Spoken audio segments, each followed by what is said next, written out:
Today we're going to meet a very, very old relative of ours. An ancestor so distant, so strange, that when you hear its voice, you won't recognize it at all.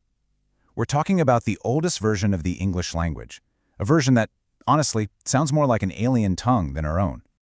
Okay, just look at this. Read it out loud if you can. This is the very first line of Beowulf, one of the most famous epic poems in what we call the English language. But it's gibberish, right? I mean, what is that? Well, believe it or not, this isn't some other language. This is English. Or at least, it's where the language you're hearing right now got its start. And here's where it gets really wild. On the left, you've got that alien-looking original. And on the right, a modern translation that starts with, "Listen, we of the Speardanes in days of yore." And it goes on to talk about the glory of their kings. Okay, so now we know what it means, but that just makes the mystery even bigger. How on earth are these two things the same language? Yeah, that's the big question. How did that ancient Germanic tongue, with its weird letters and tangled grammar, morph into the global English we use today? Well, that's the case we're going to crack right here, right now. So, before we get into the how, let's just be clear on the what. What exactly was this language?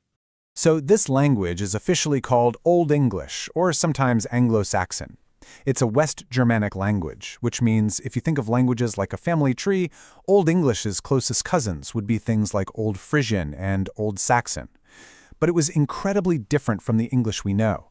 The word order was a lot more flexible, and nouns and verbs had all these different endings to show their function in a sentence, little bits and pieces that we've almost completely lost today. To really solve this puzzle, we've got to go back, way back to a time when the English language wasn't even in England. This is probably the single most important piece of the puzzle right here. English is not native to Britain. The languages spoken there originally were Celtic, think Welsh, and of course, the Latin of the Roman army. English showed up later. It arrived on boats. So picture this, it's around the 5th century. The Roman Empire has pulled out of Britain, leaving a power vacuum, and into that space come waves of Germanic tribes from what we now call northern Germany and Denmark. We're talking about the Angles, the Saxons, the Jutes, and the Frisians. Their dialects were all pretty similar, and as they settled in Britain, their ways of speaking started to blend and mix together. That blend is what became Old English. This timeline? This is basically the crime scene. It lays out the 4 major events over about 600 years that grabbed Old English and twisted it, stretched it, and ultimately broke it down to build something new. All right, now we get to the first 2 big plot twists. After Old English got started, it had a few hundred years to kind of develop on its own, but then 2 completely different, very powerful forces showed up, and both of them started messing with the language's DNA. You can really think of it as a battle between the cross and the axe.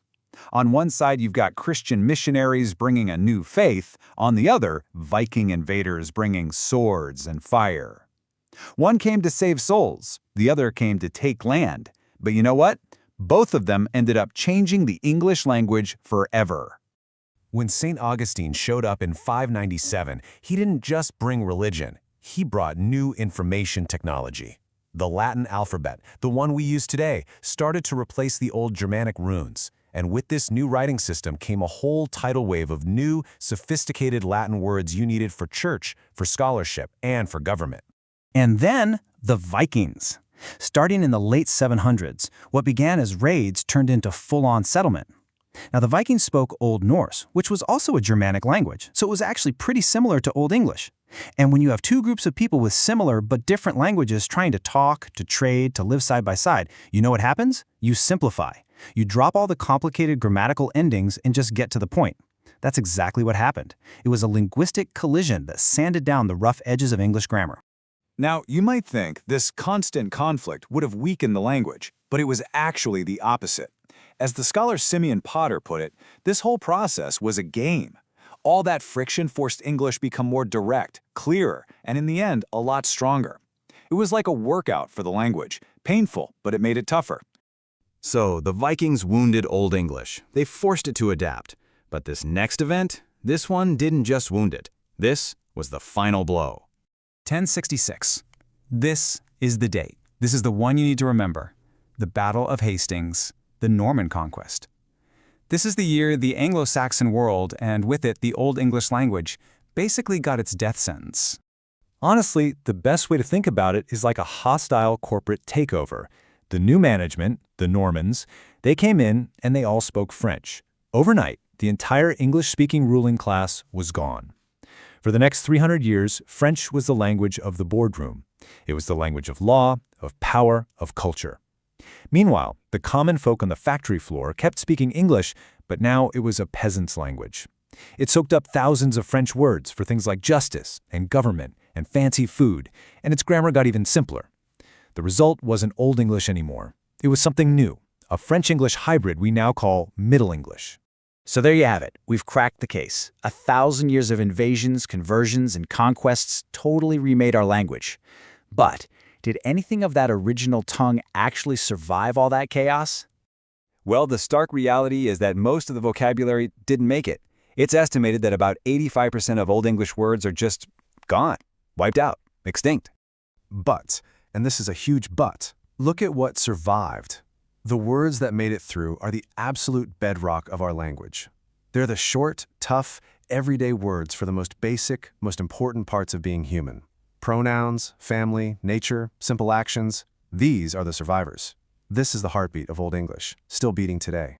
And that really is the big takeaway here. We use a vocabulary from French and Latin to talk about big, abstract ideas, the language of the head. We write our laws, our science, our philosophy with those words. But the words we use for family, for home, for the ground under our feet, the words for feeling and eating and loving and fighting, that's the language of the heart. And that language is pure, stubborn, surviving Old English. Which leaves us with one last kind of mind-bending thought. The very same forces that killed Old English, migration, new technology, cultures smashing into each other, those forces are more powerful today than ever before. So if our language could change this dramatically in the last 1,000 years, what on earth is English going to sound like 1,000 years from now?